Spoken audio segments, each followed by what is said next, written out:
I offered my hand to shake. She ignored me at first, while some of the women guests interrupted to compliment her on her new home and another asked her about where she bought her couch set or something along those lines. I spoke up to introduce myself and say my name, and she looked at me sideways with her eyes and said, "Just wait your turn." She continued to talk to one of her female guests and laughed, while still ignoring my hand and me. Without even being introduced or shaking hands with Kira, my friend and I just walked over to our spot in the living room while she apologized for her, saying that she's probably been very busy setting up her new home and she'll have time to talk to everyone later on. After a few minutes of chatting, Kira's husband, a very nice and quiet shy man, tapped his glass with a spoon like a bell to get started.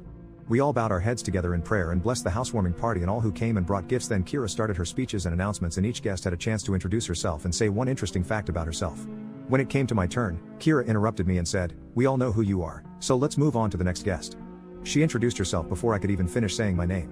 I stood there speechless but just smiled, not knowing what to say.